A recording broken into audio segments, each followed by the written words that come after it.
All right, hello, welcome everyone. My name is Youssef Munayr. I'm a non-resident senior fellow here at the Arab Center in Washington, D.C. And on behalf of the Arab Center, Washington, D.C., I want to thank you for joining this webinar on COVID-19 under apartheid. Before we get started with our discussion today, I just would like to remind everybody who is watching online that they can submit their questions through the Zoom Q&A feature, and we'll be fielding questions from there after our initial presentations. You can also send your questions via email to events@arabcenter.org. So I hope all of you are joining us and doing well during these difficult and uncertain times. As everyone around the world is dealing with an unprecedented pandemic that has altered the way that we live our lives. Here in the United States, one of the things that we have seen come to the fore during this crisis is the ways in which the response to the pandemic has highlighted inequalities that exist within our society. We have seen a disproportionate number of victims coming from the African American community here in the United States and among people of color.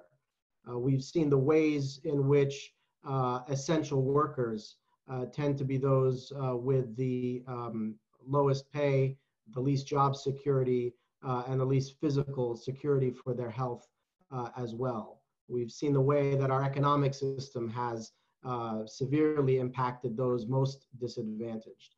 And of course, we've seen the way that our health system has struggled here in the United States to cope with the virus, and the response to it has really highlighted all of these strains and inequalities in our society.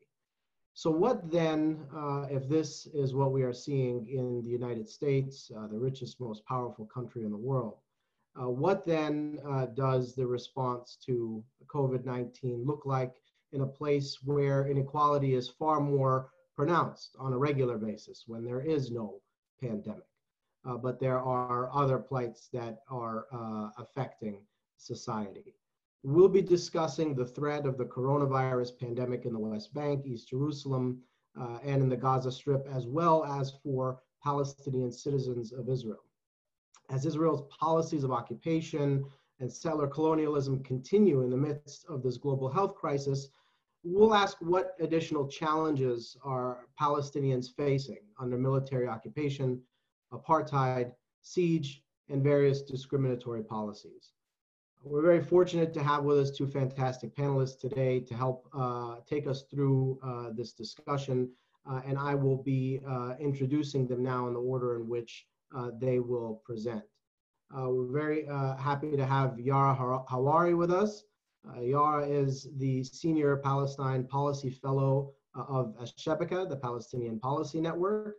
She completed her PhD in Middle East politics at the University of Exeter, where she taught various undergraduate courses and continues to be an honorary research fellow.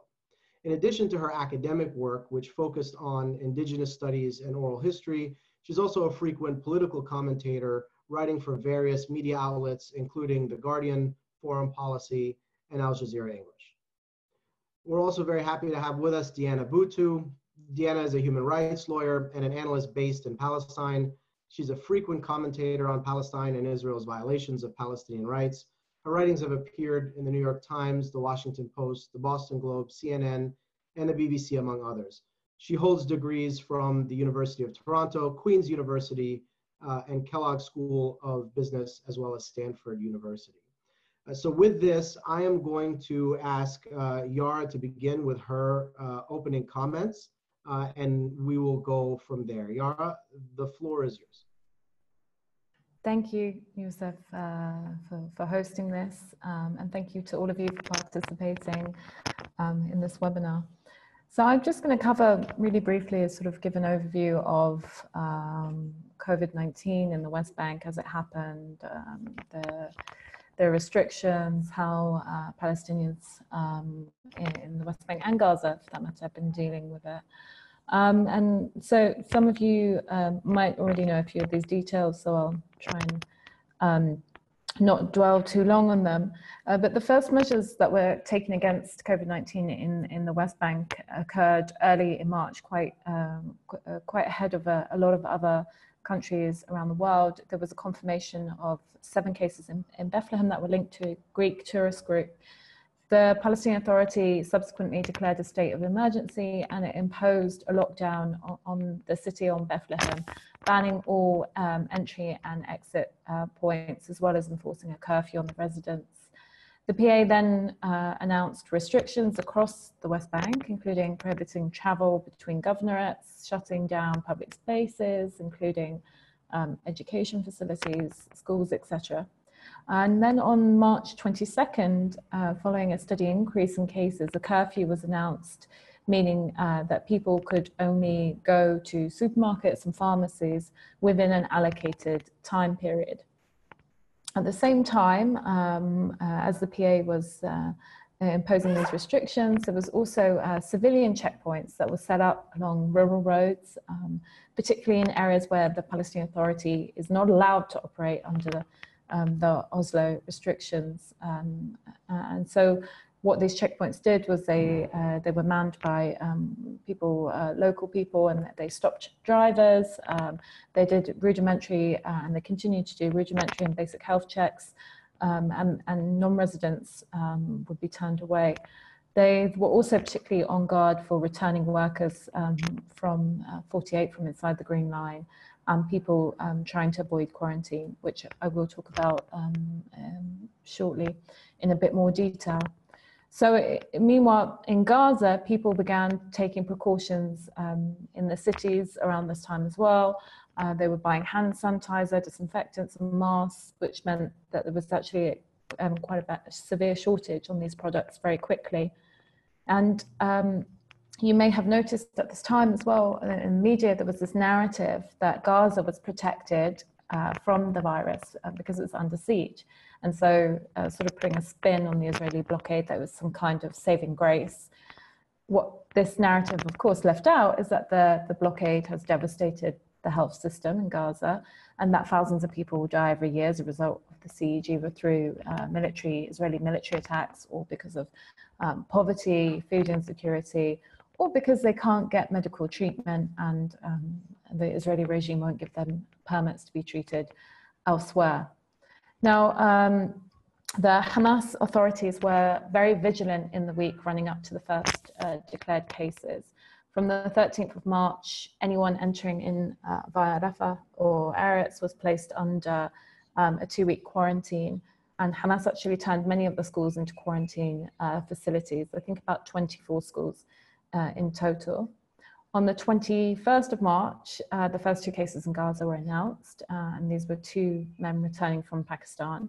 According to the Hamas officials, they were placed in immediate quarantine, and all the people that they came into contact with were also supposedly placed into quarantine. Following that, the Hamas authorities announced a halt to all weddings, public gatherings, and mosque services, etc. Now, I think it's important to note that what makes the West Bank and Gaza different from other places during the pandemic is that they're confronting COVID-19 from a reality of military occupation, which weakens the ability of not only the authorities, but also the Palestinians themselves, the Palestinian people themselves, to respond effectively to this deadly virus. We've seen that many healthcare systems around the world really struggling to deal with the pandemic, in Europe in particular, and now the US. But what has to be remembered in Palestine in particular is that this occupation, the Israeli occupation, has seriously depleted the medical capabilities in the West Bank and Gaza, and it's a deliberate depletion. The health system is incredibly donor dependent, and there are shortages in equipment, medication, staff. All of this is due to Israeli restrictions on imports, Israeli military raids. In Gaza in particular, which, may I remind you all, was actually deemed unlivable by a UN report by 2020. So this is the year that Gaza is supposedly unlivable, although by most people's standards, it was unlivable many, many years ago.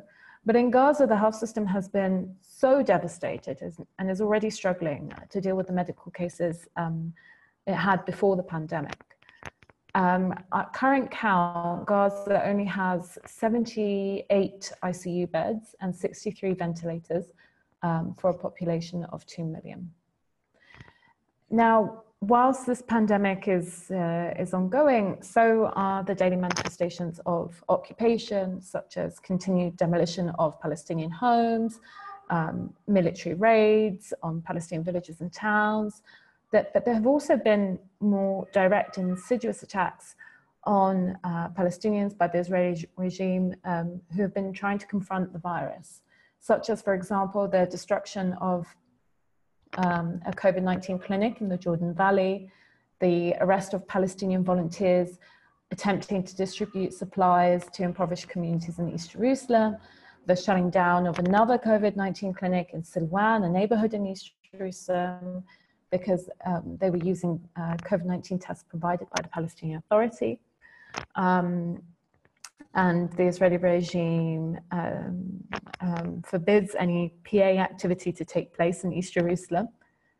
So that was the excuse they gave to shut down that clinic.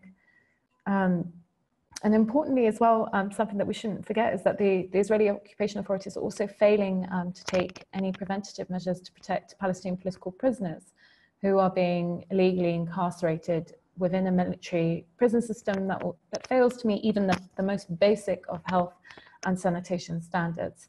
Now, recently there was a particular worry because there was a recently released prisoner who tested positive for the virus. But since that news, we haven't heard much. For what we know, there's actually been very little testing in that prison. And overall, the Israelis haven't taken any steps to release Palestinian prisoners or detainees or to adequately mitigate and prevent an outbreak in the prison. As of this month, April 2020, there are about 5,000 Palestinian political prisoners. And this number includes 432 administrative detainees, 41 female detainees, and 183 child detainees. And COVID-19 presents a particularly acute and immediate danger to these Palestinian prisoners and detainees because they already endure incredibly difficult and dire conditions within the prisons themselves, including systematic torture and ill treatment, pervasive medical negligence, overcrowding, a lack of proper ventilation, access to sanitary products, etc. So all of these conditions make Israeli prisons really, really dangerous breeding grounds for COVID-19. And they really compound the vulnerability of Palestinian prisoners and detainees. And it's important to note that actually hundreds of them are already suffering from chronic diseases that go untreated. Now, amidst all of this, there has been some attempts to put a positive spin on the pandemic in Palestine and Israel. I'm sure all of you have heard that one of the most insidious attempts at this was to put forward a narrative of coordination or cooperation between Israel and the Palestinian Authority, fighting the pandemic as a common enemy, bringing two sides together. And we've actually seen international bodies commending this cooperation. The UN Special Coordinator for the Middle East Peace Process, and that is a position that still exists, which shocks me, Nikolai Mladenov, he called such coordination excellent in a speech not so long ago. Now, the coordination, we have to be very clear what they're referring to here. The coordination that they're referring to is happening between the Israeli government, or specifically COGAT, the Israeli Coordination of Government Activities in the Territories, as it's officially called, and the Palestinian Authority, as well as with international human rights organizations, the UN, the WHO, for medical supplies. So for example, Israel coordinated the transfer of 3,000 COVID-19 test kits and 50,000 masks that were donated by the WHO to the PA in the West Bank. Now, in the West Bank, there are estimates that that over 40,000 test kits are required, not the measly 3,000 that Israel allowed the WHO to deliver. There was also transfer to the Gaza Strip of, I think, about 500 WHO testing kits and something like 1,000 protective suits. So, what we're seeing here is, in effect, the Israeli regime, which is maintaining a violent military occupation and has completely depleted the capabilities of the Palestinian healthcare system, is being praised for allowing tidbits of medical supplies from international actors, despite its own responsibility under international law as an occupying power to provide the supplies itself. So I think it's really important that we shift from this narrative of cooperation and that we highlight the Israeli occupation itself as an instrument of comorbidity. In other words, not only does the occupation exacerbate the conditions for Palestinians to be susceptible to infection, it's also directly responsible for those conditions. And so I think it's incredibly disingenuous to argue that now is the time for cooperation and dialogue between Israel and the Palestinian authorities so that they can confront the pandemic. What we should be arguing instead is now more than ever, or now as it always has been, is the time to end Israeli military occupation and settler colonial expansionism into Palestinian land. Another important point to mention, or an issue, is with regards to the thousands of Palestinian workers, construction workers who work within 48, within the Green Line. Now, in an attempt to prevent mass movement and the spread of the disease, Israel and the Palestinian Authority reached an agreement that as of March 18th, the workers' continued employment was conditioned on them staying within 48, within the Green Line, for several months rather than returning back to the West Bank. Now, the problem with that was that the workers were not only deprived with proper protective equipment, there was also reports of the Israeli authorities just dumping workers who were suspected of having the virus at checkpoints entering into the West Bank without informing anyone, without informing the PA. And there were some horrible videos that were uploaded onto social media of people just sort of lying and suffering in pain at checkpoints. Now, the Palestinian Prime Minister Mohammed Shtayyeh reversed his decision on March 25th, and he ordered the workers to come home. Now, the worry was and remains that the PA doesn't really have the capacity to test all these people that are coming back from 48 from Israel, and Israel itself haven't offered to test them. And even more difficult is that these, many of these construction workers, they are the sole breadwinners in their family units, and they are not being offered compensation or remuneration for the loss in salary, in the salary that they will have to endure. It's been interesting during this period as well that there's been a lot of praise for the Palestinian Authority, and in particular Shtayyeh, from the international community for his handling of the whole situation, because the number of infections is still, official infections is still quite low in Palestine.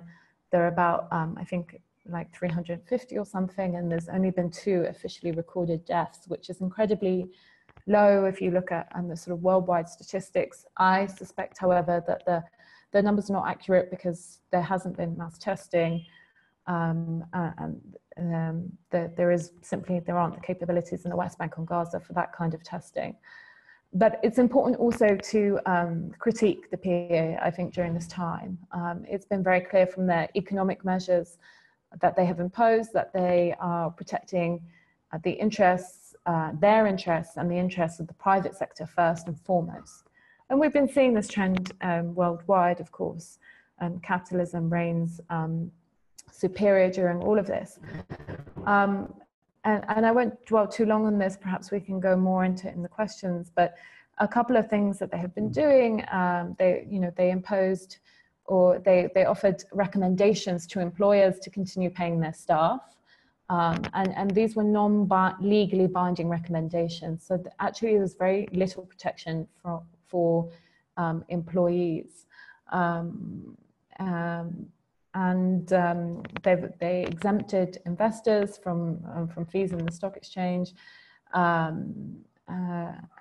things that they did was to try and they had various cash assistance and loan programs, but none of these have been particularly successful in mitigating the sort of worst effects on the poor and the working class. So the PA really has been led by protecting itself and protecting the private sector, and it's estimated that about 80,000 additional families have now fallen below the poverty line within the West Bank, and there has been very little support or help from them. But I'll stop here because I think I've taken up a lot of time, and perhaps we can go into some of those points further in the question and answer period. Thank you so much, Yara, for that very thorough and insightful presentation. And yes, we will have plenty of time to address other things during the question and answer session. As a reminder to those who may have tuned in a little bit late, you can submit your questions through the Zoom Q&A feature or via email to events@arabcenter.org. At this point, I want to turn it over to Deanna to give her perspective on the situation. Thank you very much, Yusuf, and thank you for hosting, and thank you, Yara, for being a co-panelist. It's really a pleasure to be with you today. I want to focus my remarks on what is happening inside 48 and the measures that the Israeli government has taken or has not taken when it comes to dealing with Palestinians who are citizens of Israel. I think it's important to step back for a second and talk about the way that Israel has been viewing COVID-19, the coronavirus. And the approach that they have taken is one that they take in general when it comes to a lot of matters, which is to view this as a, quote, war on the coronavirus.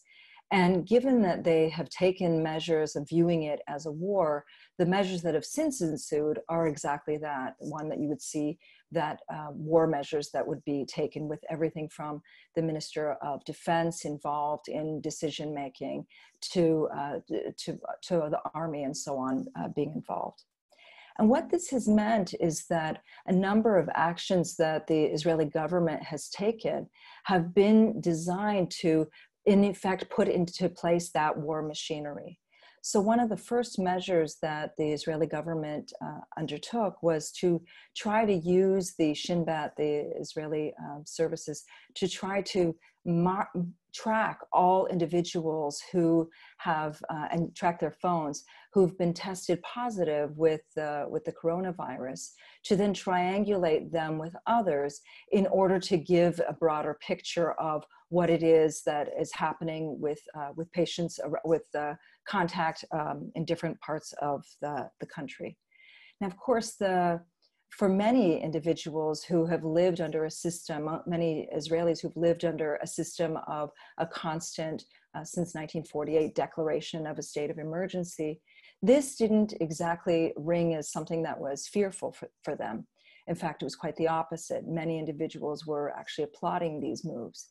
But when you step back and take a look at what it is that Israel is intending to do, it's once again using the measures of the security apparatus, not just to track individuals, but to track where those individuals were, who it is that they were in contact with, and most importantly, to normalize that type of behavior. This is the type of behavior that we have seen throughout 72 years of Palestinian citizens of Israel have been used against Palestinians. Citizens of Israel have been used against Palestinians in the West Bank and in the Gaza Strip. And the attempt is to try to make it a much more normalized practice where individuals don't have any right to privacy, they don't have any rights whatsoever, but they're constantly deemed as being suspicious because they have contracted the coronavirus. And we've seen that that it's only been the litigation that has been on the part of Adala, the Palestinian human rights organization, that has actually attempted to try to push back on these measures. But it's not just in the question of tracking that we've seen Israeli measures come to fore. We've seen the whole system of apartheid, and I'm delighted that you've called it COVID under apartheid. We've seen the shape of apartheid throughout this period. For example, when the first series of measures were taken, they were taken a little bit over a week after the Palestinian Authority took its measures in the West Bank, and the authorities in the Gaza Strip took their measures in March 5th. Here, the measures began taking shape on March the 12th. And when those measures were initially announced, the measures that were taking place were similar to the ones that Yara has already described. Everything from that we're all living under now, everything from closing down schools to closing down public spaces to closing down courthouses to closing down everything but essential services. At the same time, what the Israeli government did was it started a campaign of doing testing. But yet testing, while tracking individuals or attempting to track individuals using their cell phones, testing was really only done in Jewish Israeli cities and towns. And it was to the point where what we ended up seeing was that grassroots activists, members of Knesset, Palestinian members of Knesset, and so on, had to push the government to actually hold testing for Palestinians who are citizens of Israel. And it's for this reason that we're now seeing that while the numbers have, for the most part, for Jewish Israelis, have started to actually decline, we're now seeing that the opposite is happening, that we're seeing the numbers rise within Palestinian communities. And this is largely because of the fact that there really were no testing facilities until 2 weeks after the testing measures had already taken place in other Israeli cities and in Israeli towns. Now, even to this current date, if you look at the amount of testing that Israel has done, Palestinians, citizens of Israel, comprise about 20% of the population. And yet today, only about 11 to 12% of the testing that has been done on Palestinian citizens of Israel. Now, this trend is very alarming because the only way that they've been doing this testing, as I mentioned, was because of the pressure that had been brought to bear on them. This pressure is not just in the form of requiring testing, but also it highlights the already existing apartheid structure that exists inside Israel against Palestinian citizens of Israel. If you look at the population of Palestinian citizens of Israel, the vast majority of them live in two main areas, in the Galilee in the north, and then in Naqab in the south, in the Negev. And in both of those areas, since 1948, the Israeli government has not built a single hospital in any Palestinian cities in the north. The only hospitals that exist are hospitals that predate the state of Israel. There are 3 of them in the city of Nazareth, all of them that were established in the late 1800s, early 1900s.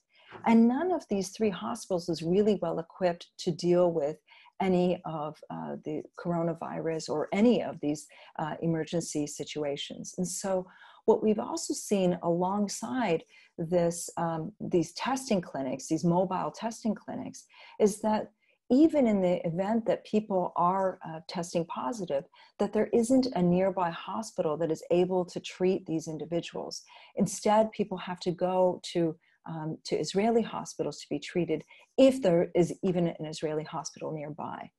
The situation is much more acute in places like the Naqab, where we see 80,000 Palestinians without any hospitals, and where we see that the testing that has been done there has been entirely sporadic.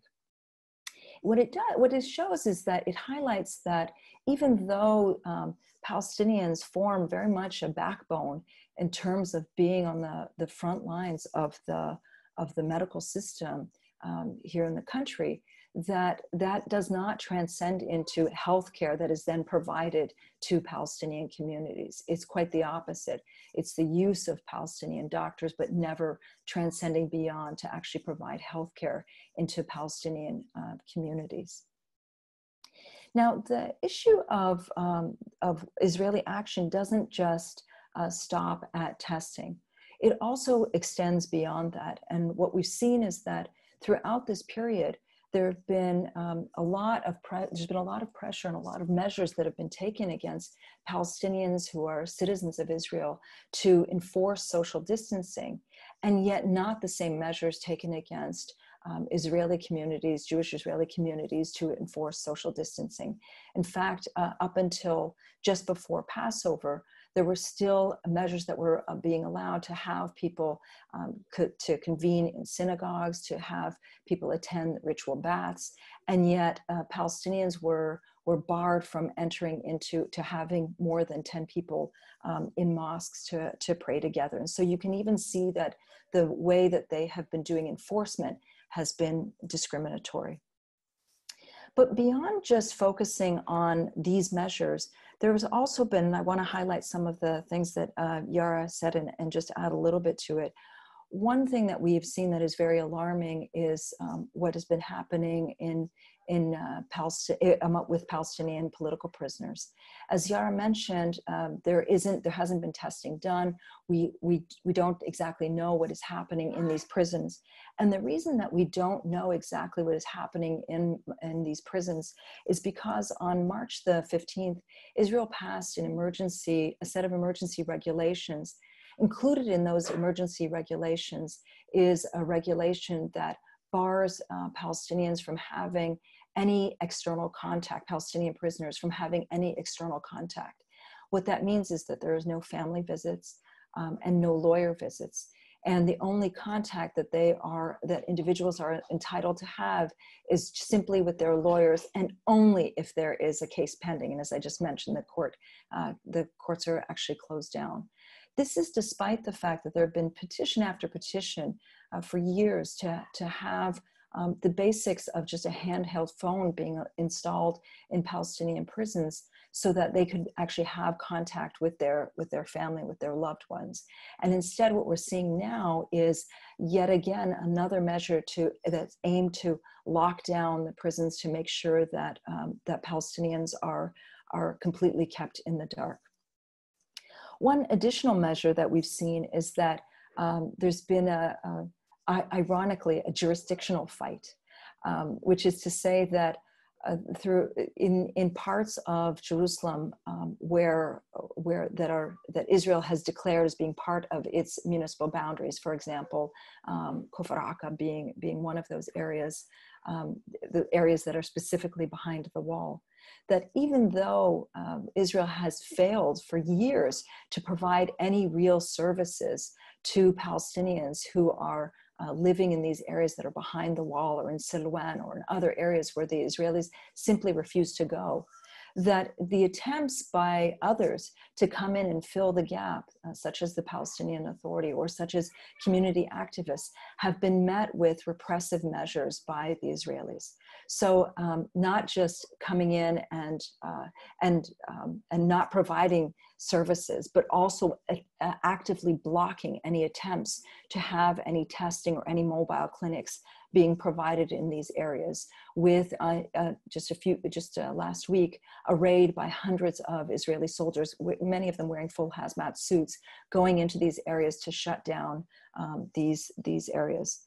We've also seen that throughout this period in the West Bank, that as the world is telling us that we should be self-isolating and staying at home, that Israel has used the opportunity to demolish Palestinian homes, including homes with children in them. We've also seen that throughout this period that Israel has used the opportunity to go in and conduct raids into the West Bank, arresting Palestinians, including a number of children.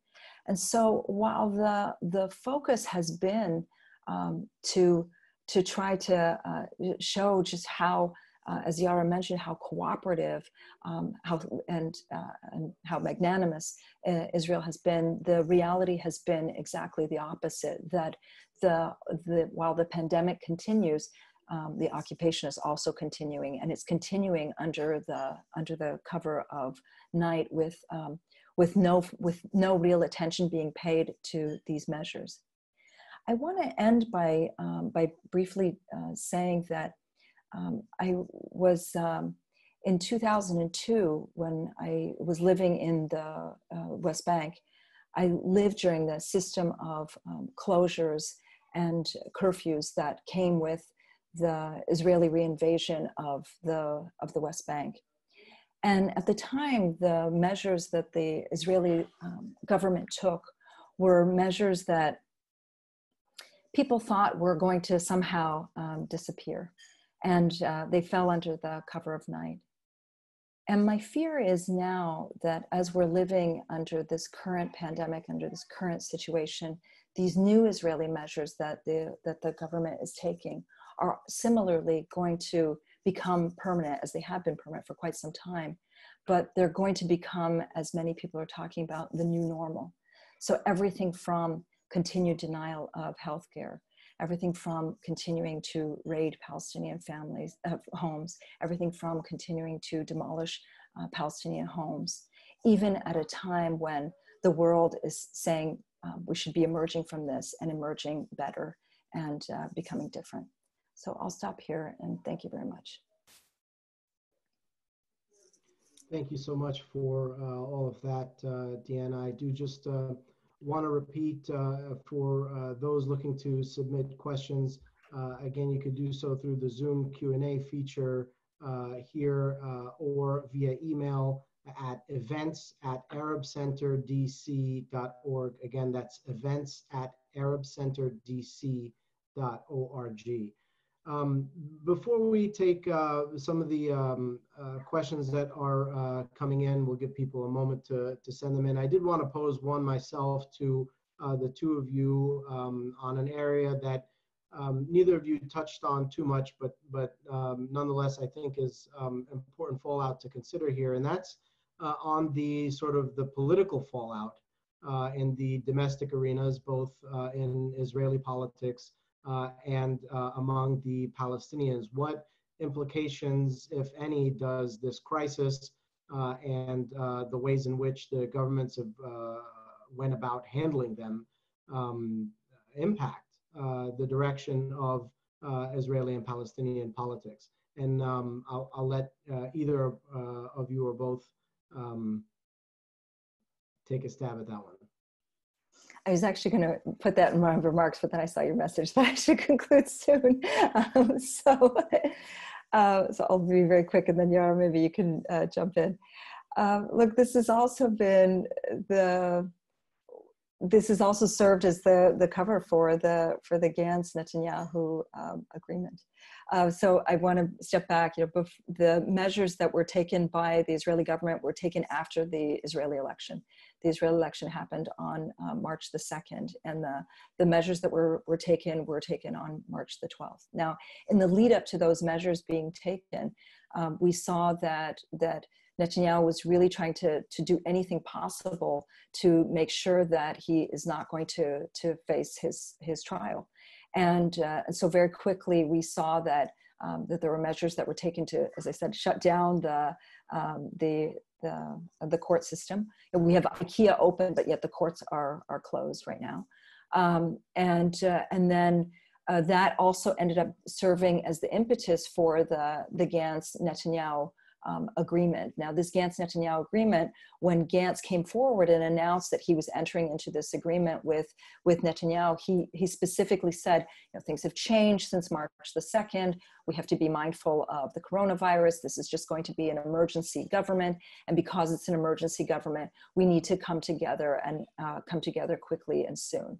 Yet, even though it's an emergency government, and this is very important, one of the stipulations that they have in the agreement that they have signed together is that no new legislation can be introduced into the Knesset except legislation that deals with the Knesset with one exception. And that one exception is, of course, annexation.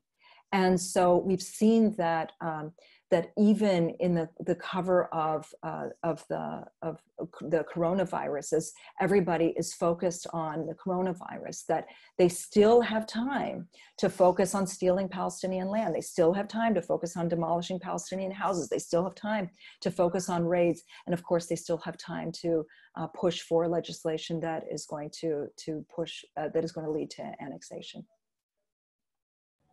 Yeah, and perhaps I'll just offer a brief comment here. I mean, with regards to the West Bank, as I sort of touched upon very slightly in reference to Shtayyeh, Palestinian Prime Minister, I think he had a sort of a lot of initial praise, as did May Kaili, the health minister, for shutting things down quickly and for taking, taking the situation very seriously, which I think was right. And they did so because there is an acute fear that the West Bank and Gaza, for that matter, can't deal with an outbreak because the health systems have been completely obliterated by the Israeli regime.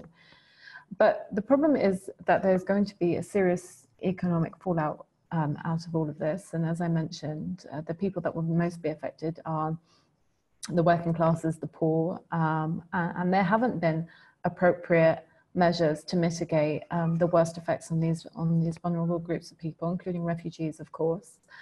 And rather, the Palestinian Authority has been focusing on saving the private sector, on focusing on looking after the banks, as any well-behaved capitalist regime does. And so I think that there will be serious after effects of all of this, and I think that will have a huge impact on on domestic politics. I think this COVID-19, I think across the world is an opportunity. It does present an opportunity for us to rethink sort of economic and financial policies, neoliberalism, and I think that's the case in Palestine. We can't forget that the Palestinian economy is bound, is intrinsically linked to the Israeli economy, and it's bound by the Paris Protocol, and it's totally guided by neoliberal policies, which is biased towards supporting the private sector and the banks. So I think all of this does offer an opportunity to think about moving towards supporting workers, the agricultural sector, the produce sector, and thinking about the tax system. But of course, these are all sort of smaller issues in a much sort of wider and larger issue that we have at hand, that the Palestinian economy is an occupied economy. And even though you could do these small policies and small changes here and there, and sort of attempts to reform or revise certain laws here and there, as long as the Palestinian economy remains an occupied one, it will never benefit the Palestinian people, only a small elite, which just so happens to be the political elite. So I think there will be a big fallout in the coming months. Already the Palestinian political scene in the West Bank is very uncertain and very unstable, and I do think that this will have serious repercussions. Thank you both for that. I want to put a number of questions to you that come into us from the viewing audience. We have a series of questions that come to us via email from Nora Bergen that are all sort of related to food production and availability and movement and access for farmers. Can you speak to what sort of direct impact the crisis has had on farmers in the Palestinian agricultural community, and if there have been restrictions that Israel has placed on the movement of food, feed, and seed during this time, and how Palestinians have responded to these challenges?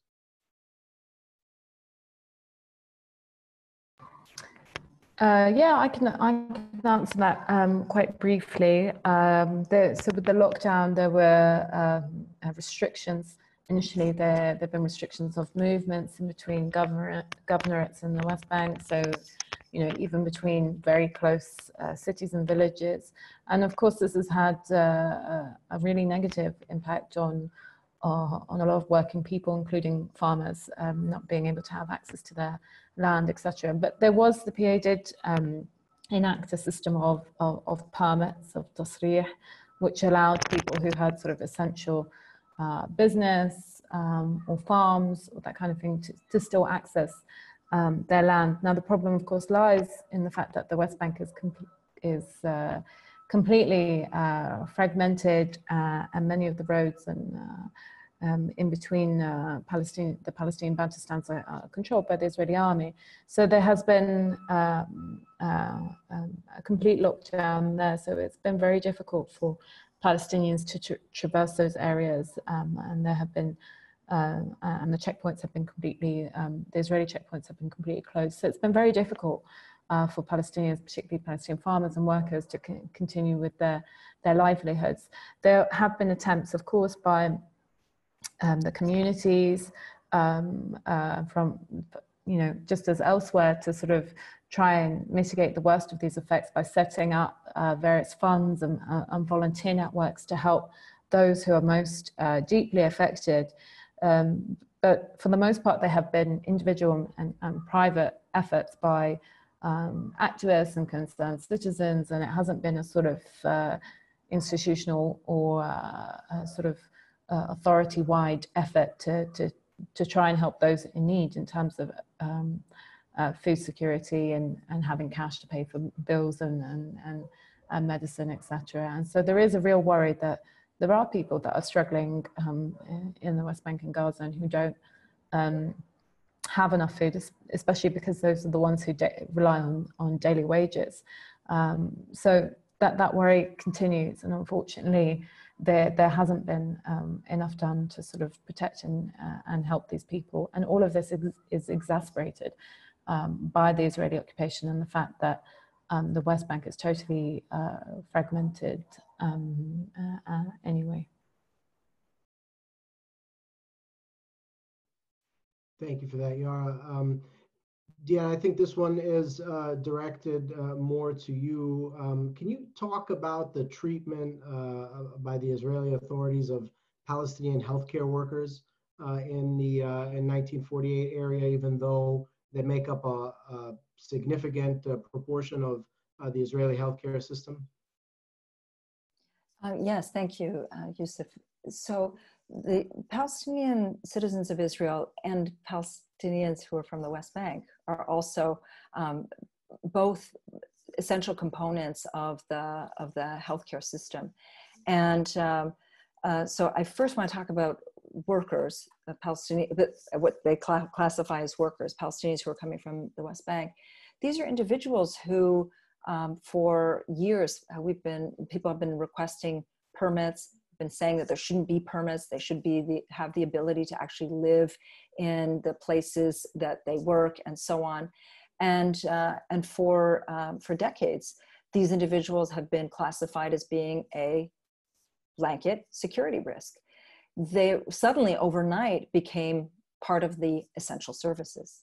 And in turning from security risk to essential services, Yara mentioned exactly some of the treatment that we've seen in terms of the failure to provide testing, but we've also seen that there's been complete lack of housing and a failure to really take care of these individuals who are very much providing the essential services for the healthcare system. At the same time, there are also a large number of, or let's say, I don't want to say a large number, but a disproportionate number of Palestinians as compared to the population are in the medical system. And we still see the same level of discrimination. In fact, on the very day that the Prime Minister Netanyahu was applauding these doctors, he brought them in to have a congratulatory thank you so much for all of the things that you've been doing on the front lines, and then in the same breath turned to them and said, but you are not doing enough in your community to make sure that social distancing is happening. So it's, they have been very much serving as the backbone of the system, but yet on the front lines of discrimination, whether that's discrimination because of their classification as security threat, or discrimination because the daily discrimination that they face. But they've also been used by the Israeli authorities to somehow show that there's this wonderful model of coexistence, that look, we're such a great society because we actually have Palestinian doctors on the front lines. It's only like a society that views things in this way. Like, can you imagine in the United States saying, oh, look, we also have Black doctors as well. That you can see just the racism that is pervading them, that they have to highlight that there are actually Palestinian doctors that are on the front lines of dealing with the coronavirus. And so they've been both on the front lines of dealing with it, and of course on the front lines of the Israeli racism and discrimination. Thank you, Deanna. This question is for either or both of you. Can you talk a little bit more about how the siege on Gaza has affected the healthcare system there? Yeah, I mentioned a little bit during my presentation about Gaza. The siege, the blockade of Gaza has had an incredibly devastating effect on all aspects of Gazan infrastructure and society, and the healthcare sector is one of those areas that have been really badly affected and devastated. Not only is there a complete shortage in medicines and staff, for that matter. Specifically with regards to confronting COVID, it's important to note that there are only 78 ICU beds and 63 ventilators for a population of 2 million, and that's shockingly low. And you know, it's been luck so far, I think, and also because of the sort of quick efforts to lock things down, that there hasn't been a more serious outbreak. But we also don't know the true number of people infected in Gaza, because there are not enough testing kits. Now, before the outbreak, before the pandemic, Gaza was already struggling to deal with the health cases that they already had on hand. People were dying because they do not have access to the most basic health needs and the most basic of health procedures. They rely on the supposed goodwill of the Israeli regime to give them permits so that they can get treated elsewhere. And let's not forget, during the many military bombardments of Gaza, the Israeli army has frequently targeted Gazan hospitals. So many of these hospitals still have not recovered from being totally obliterated and bombed, and many of them are still have, you know, holes in their walls and no roofs. So you really have a very, very dire situation when it comes to the health sector in Gaza. It's very worrying. And there are efforts to try and to prop it up, such as by Medical Aid for Palestinians, an organization that has launched an appeal for donations, and also UNRWA, which is struggling in terms of funding as it is, but they also launched an emergency appeal to try and mitigate the worst circumstances. Just an anecdote that really highlights the situation in Gaza. So many people are living under the poverty line in Gaza that people are going into pharmacies to buy not packets of painkillers, but a single pill, a single painkiller. This is the situation that so many Gazans are in. So they go to the pharmacy, as you and I usually we'd buy a packet which might have 16 pills. There are people in Gaza that are only buying one pill at a time because that is what they can afford. Thank you, Yara. Our final question before we wrap, this one's directed to Diana. And the question asks, have home demolitions increased during this period, during the crisis period, or are they just continuing as they previously were? They're on the same pace. So they're continuing at the same pace as they were before.